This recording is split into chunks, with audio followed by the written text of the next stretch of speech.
Hey everybody, how's it going? This is Mike from GrowersHouse, and today we're gonna go over the stocking procedures for the Ventana Plant Science commercial salt lineup. So what we're gonna start off with today is getting kind of a acid requirement measurement of our bloom nutrient, as well as just some all-road water and our VPS pH down. So what I'm going to do is basically take the rate of 1 pound per gallon, and I'm gonna bring that down to a liter. So for a liter of water, it wouldn't be a pound, it would only be about 114 grams of our VPS bloom for us to still get that 1 pound per gallon ratio.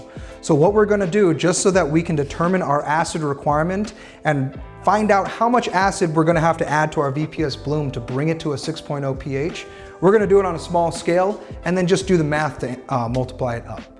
So since VPS does not contain any binding agents, any acidifiers, it's just raw nutrients at a high concentration, VPS expects growers to understand what their pH requirements are and to pH the nutrient themselves. If you're using well water, you're gonna need more. If you're using all raw water, obviously you're gonna need a lot less pH adjustment. So what I have in front of me right now, I have 1 liter of water. I have some of our VPS nutrients that I'm gonna weigh out to 114.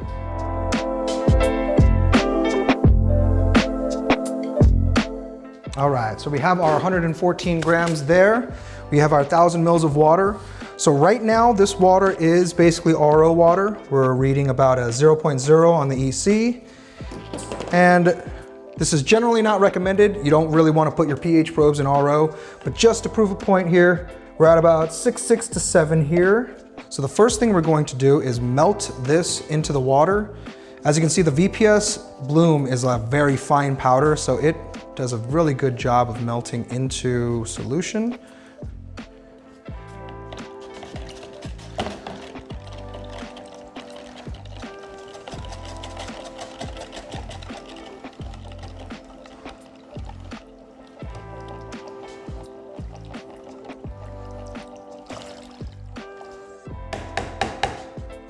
So we got it mostly melted down now. I always like to do a quick bottom test. You can see a little bit of sediment at the bottom. So I'm gonna go ahead and mix it a little bit more.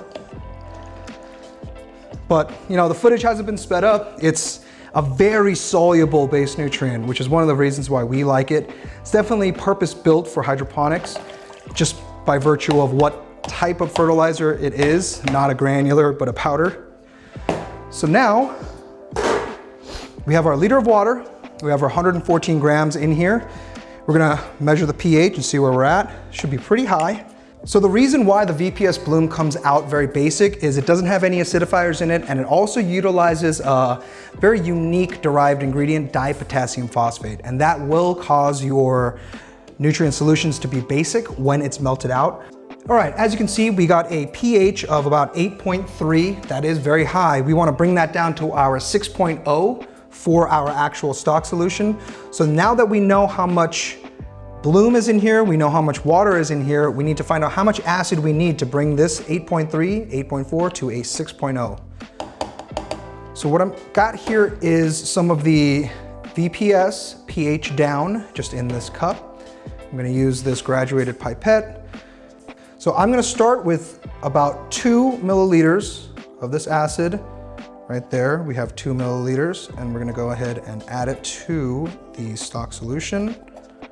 Once that's added, we'll go ahead and give it another mix with our trusty mixing device here.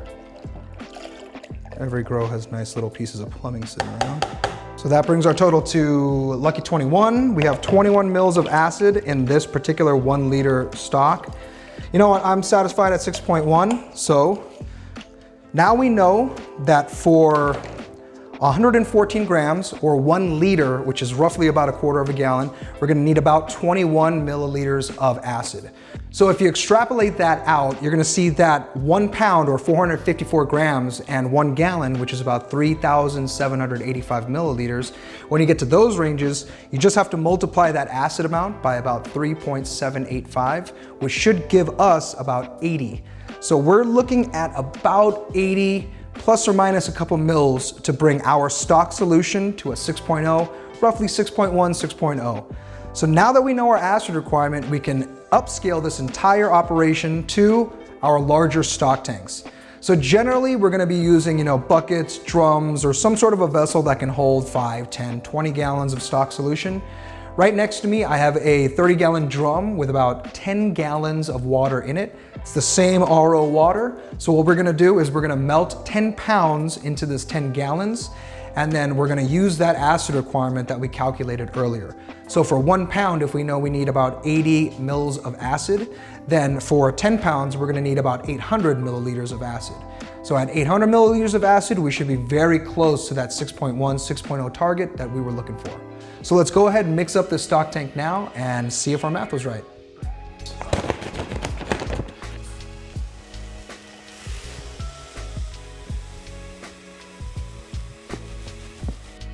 Four pounds.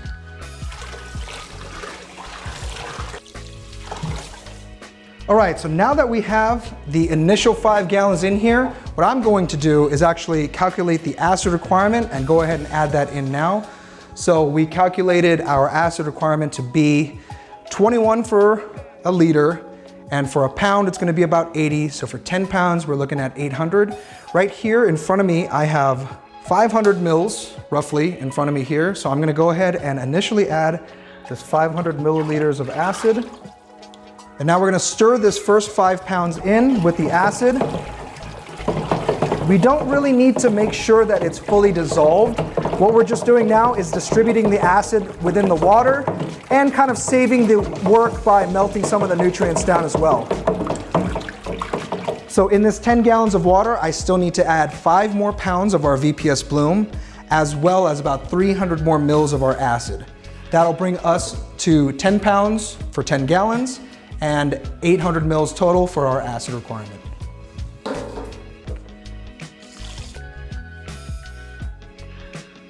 All right, so now that we have our additional 300 mils, this will complete our acid requirement for the 10 pounds, 10 gallons that we're trying to make. Go ahead and add that in. And now that we have our 10 gallons of RO water, 10 pounds of our actual VPS Bloom, as well as our 800 ml acid requirement, we're gonna mix up everything until it's nice and dissolved and the solution looks clear. Generally, we recommend like a power tool attachment, like a paint stir or something like that on a drill.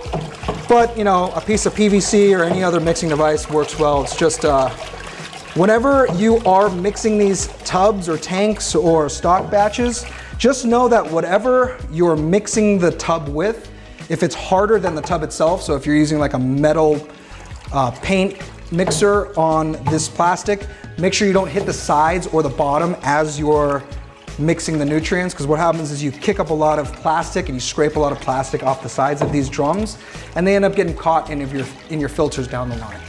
So as you're getting closer to all of the nutrients melting, one thing I like to do with whatever mixing utensil you have is just do a crunch check, where I just go straight down into the center of the drum or whatever vessel, and you listen for that crunch. If the crunch is there, there's still solids at the bottom. If it's clean, like on the sides, you're gonna hear this. You're gonna hear nothing, but in the center, if you hear that crunch, just keep on mixing.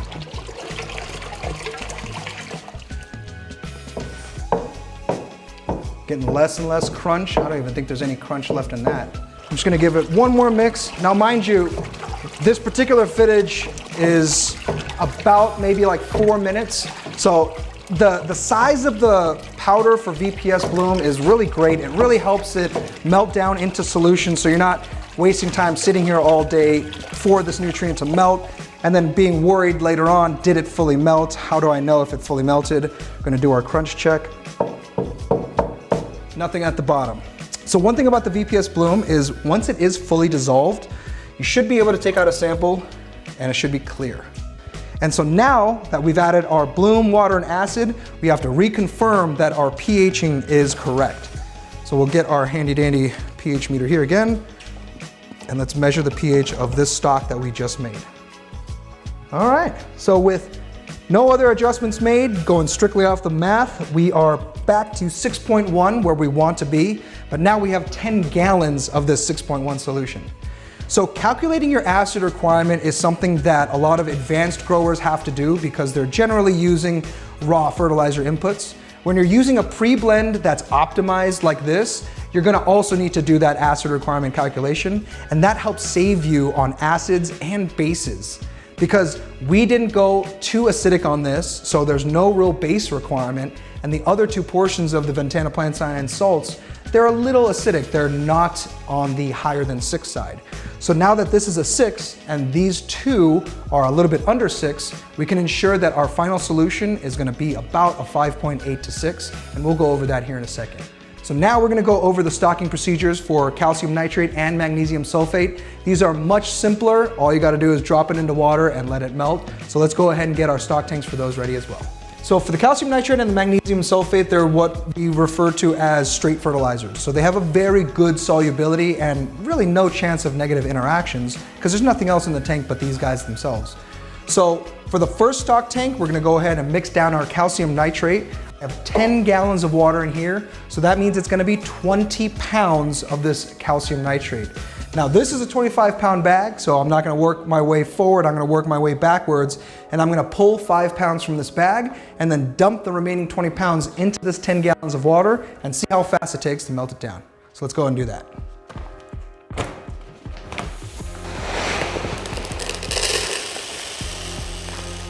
All right, so now we have 20 pounds of calcium nitrate, 10 gallons of water. Let's go and melt it down, see what our pH is gonna be on this stock tank.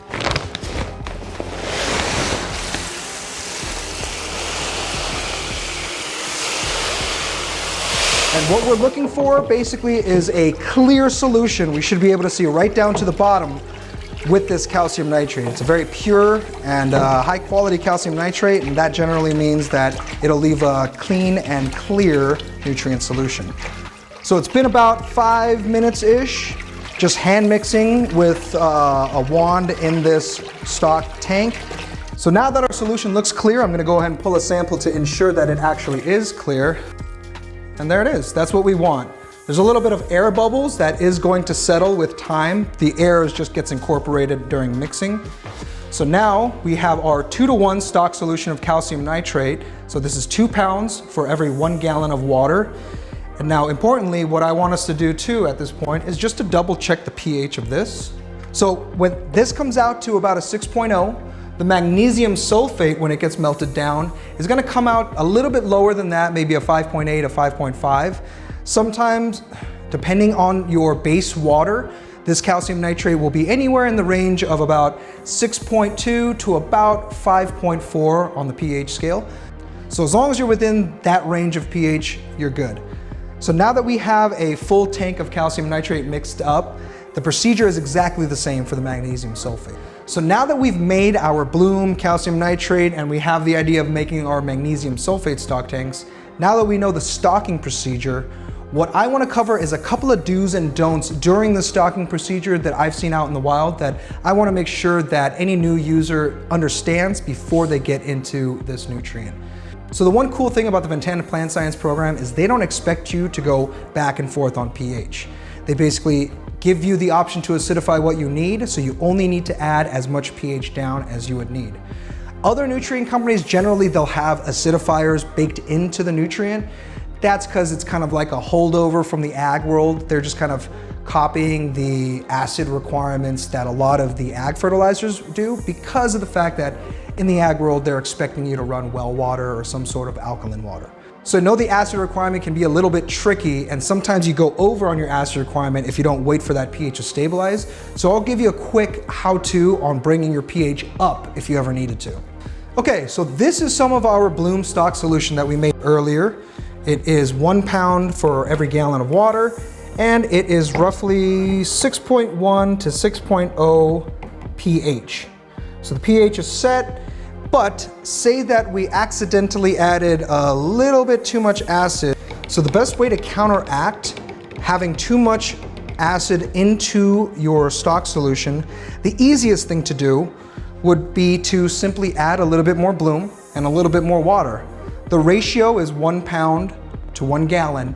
So if you were to take this 1,000 and actually go down to 100 milliliters of stock solution that you want to make, at 100 milliliters of water, you would only need about 10 to 11 grams of our VPS bloom to make that 1-for-1 stock solution.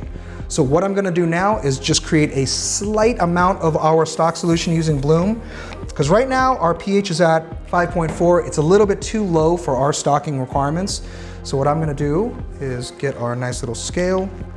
So now that we have our scale zeroed out and we have 100 mils of water, I'm gonna go to our gram measurements, and so I wanna put about 11 grams into this right here. And then instead of pHing this, we're basically gonna use this stock as a pH up. So again, VPS melts very quick. It's already fully melted, that 10 grams. So now we know that this melts out at the water here at about 8.3. So we can consider this an 8.3 nutrient solution that we're just going to cut into our stock. And if you add that in there, we're gonna go ahead and mix it up. A little bit more. Mix that up, let the pH stabilize. We are at 5.8. So that's the easiest way and the best way, in my opinion, to increase the pH of your VPS stock tanks when it comes to the bloom. By adding that extra pound and that extra gallon, you're gonna bring the pH up probably to the ranges that you need. You're gonna have to play with the amount of volume that you use, but generally, if you need to bring your pH back up in your stock tank, we recommend just adding a little bit more of the non-pHed stock bloom solution. That's gonna be the best way. Basically, we don't want people going back and forth using pH up and pH down constantly, because you are adding ions to that solution. We just want you to be able to add one type of pH adjustment solution, namely pH down, and then get to the targets you need through your stock tanks. So those are the procedures that we recommend to do your stocking for Ventana Plant Science's nutrient line. If you have any questions, please reach out to the GrowersHouse staff or reach out directly to Ventana Plant Science at ventanaplant.science. Check in on the next video where we go over how to do the dosing, feed rates, and how to implement this into a fertigation system and into a fertigation program. I hope you guys learned something from this today. If you have any questions or comments, please leave them down below, and I'll catch you on the next one. Keep growing.